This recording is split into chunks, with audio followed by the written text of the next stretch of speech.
So today I have a bit of a different video because we're outside for once, which is insane. Because today I'm going to the only place that I know that is actually in real life, and that is the bike track up the road. But before that, we need to tackle the challenge of which is my driveway.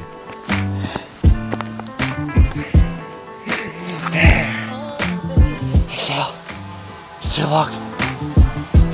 But today's a bit rainy.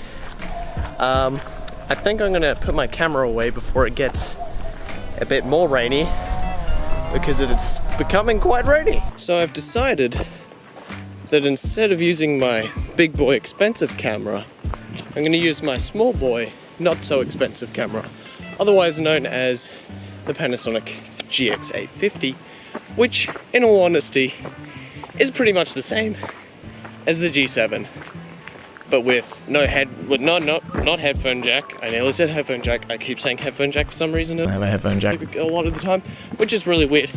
I don't know why, but it doesn't have a mic jack, and it has quite substantial record limits in 4K because it's much smaller. Here we are at Le Bike Track. So now I've got to find a spot to sit that isn't going to get my cameras all rained upon. Oh, maybe we could just chill in this little area. So the Panasonic GX850 isn't officially weather sealed, but it seems to be doing a pretty good job of not being destroyed by weather. So I am going to set up a tripod and we'll see how this whole thing goes. And it's raining some more. Alrighty, so the first reason I think this bad boy is the best value camera bag out there at the moment is straight up the price. It comes in at about 70 Australian dollars, which would probably be around 50 USD if you're in the States. If you go into like camera bag stores and stuff, the cheapest one there is like $100 and it's like half the size of this, and you can only fit like a camera and a lens, and that's it. So I think this is definitely a good buy in terms of price. And then the second reason that I think this bad boy is actually a good value is because it's got a nice size to it. It's a decent size. Whereas if you look at, as I said earlier, you know, the size of some other camera bags that are like $100, they're like smaller than this. Whereas this one, it's a good size.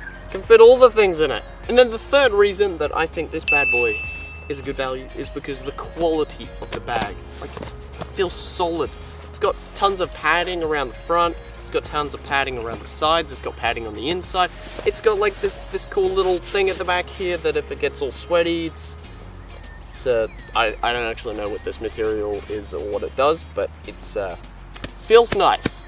So naturally, after I stop filming, the rain stops. So basically, we're gonna head on back to my humble abode, of which I live in. We'll also do a bit of a drop test, stick some eggs in a plastic bag maybe, and just drop the bag a few times and see if any of it gets damaged or anything like that.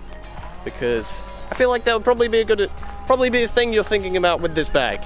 You know, seeing if it's actually able to protect your gear.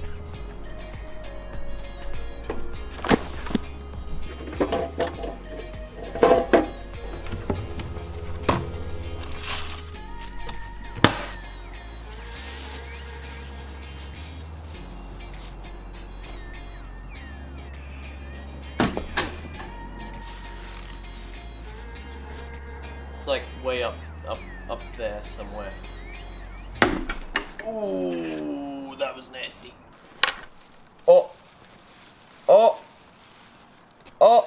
So the plastic bag was meant to prevent this, but don't drop it from an extremely high height, folks. Very bad idea. So from all that, you can definitely tell that other than being able to bake a cake in this bag, it can protect your gear to a certain extent. I personally wouldn't drop it any more than a meter because that's probably in the danger zone, especially, you know, considering that egg broke at not too much higher than that meter. So while this bag isn't exactly the most premium, it's definitely premium enough that you won't end up with broken gear after a trip to somewhere and you need to film something and then it's like, oh no, my camera's broken because my bag didn't protect it. It's definitely on another level than just throwing it in some random bag that you have lying around, so, you know, it's better than nothing. So the bag definitely isn't for someone that has a lot of expensive equipment and they needed to get it somewhere remote and it requires a lot of putting it down and picking it up. Definitely not for that kind of person. So in terms of flexibility as well, the bag isn't actually too bad in that department. It's pretty much what you'd expect. It's got all these little sections that you can move around and, you know, they definitely do get the job done. They're all padded, which is nice to see. And then there's also that big section that folds out and then you can just shove all your cables or whatever you need in there, or like microphones and things into that little area. So really the theme of this bag is it's nothing too special. It definitely gets the job done, which is nice, except it's probably not something that you'd want to put multiple thousands of dollars worth of camera equipment or equipment in general into, and hopefully it would stay safe. That's what Pelican cases are for. Alrighty, so that's it for this video, everyone. If you enjoyed it, hit that like button, and if you enjoyed it even more and you want to see more content from me, you can also hit that subscribe button down below. That would be greatly appreciated because, you know, we need to monetize at some point. That's gonna be pretty cool. Anyway, I guess I'll see you all in the next video.